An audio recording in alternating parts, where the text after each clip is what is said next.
The Republic of France is the largest nation of Western Europe. Most of France is fertile and has a mild, humid climate. For this reason, a variety of crops can be raised, and we are able to grow most of the food needed for our 40 million people. Paris is not only the capital of France, but the center of our national life.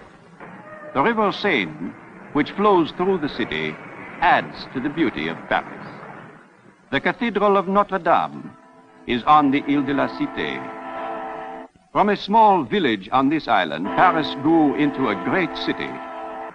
The women of Paris are sometimes said to be the best dressed in the world.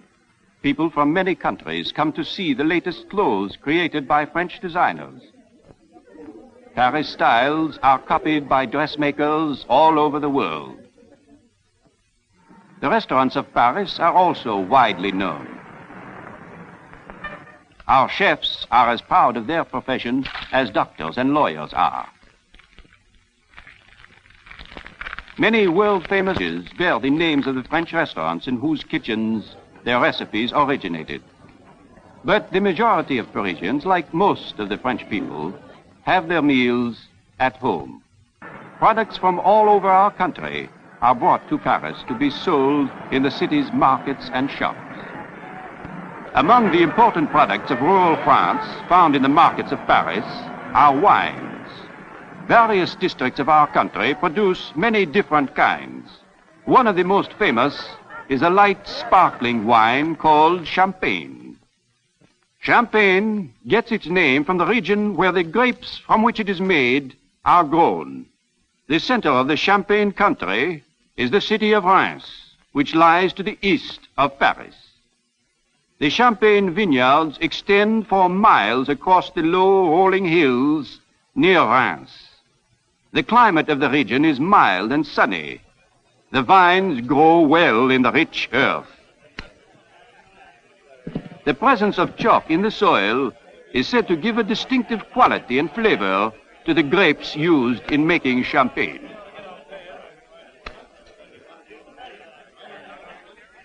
When the grapes have fully ripened, they are harvested. The pickers live near the vineyards in the towns and villages of the district. As with most of the varieties of grapes used in making wine, the champagne grapes are carefully selected.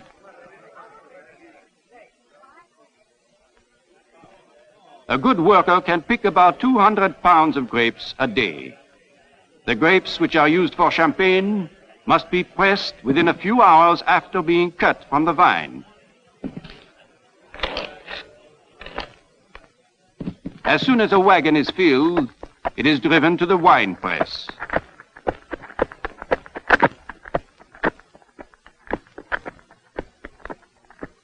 One of the wine presses is in a small town a few miles from Reims. During the harvest season, carts loaded with grapes bound for the press house are a common sight on the streets. Most of the old press houses have served the wine growers of the neighborhood for many generations. During the harvest, the factory is open night and day to handle the tons of grapes brought from the vineyards.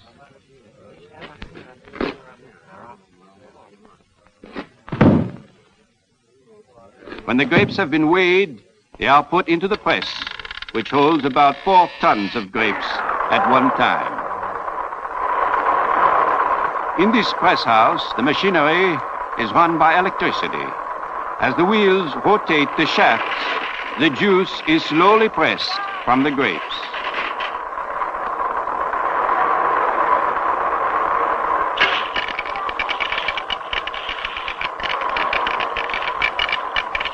The sweet grape juice flows into a tank and then into casks. When the casks are full, they will be taken to Reims, the center of the champagne industry.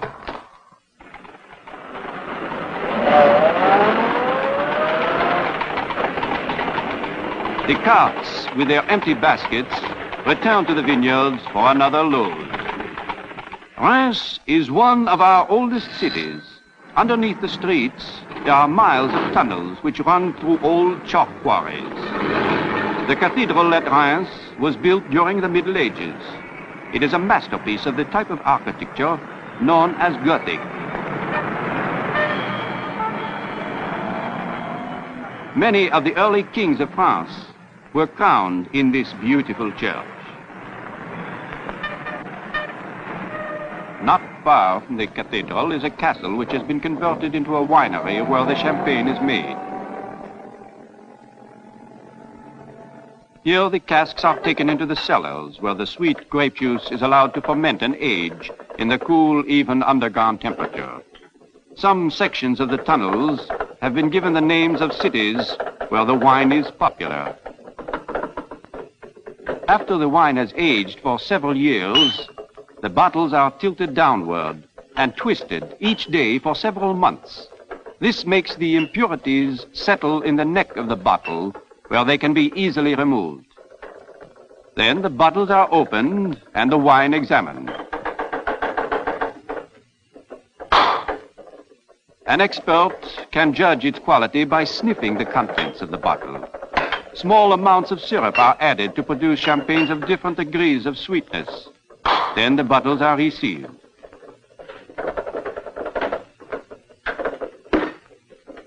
After a few months, when the syrup has properly blended with the wine, the champagne can finally be removed from the cellars.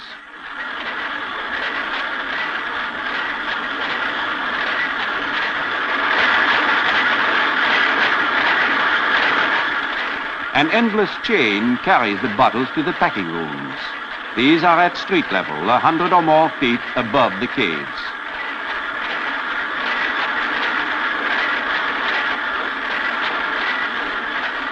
When the bottles of wine have been labeled to show the date of vintage, the year when the grapes were harvested, they are packed for shipment. French champagne is sold all over the world. Because we make wise use of our fishing grounds as well as our land, in normal times, there is enough food not only for the 3 million citizens who live in our beautiful capital, but for all of the 40 million people whose homeland is the largest nation of Western Europe.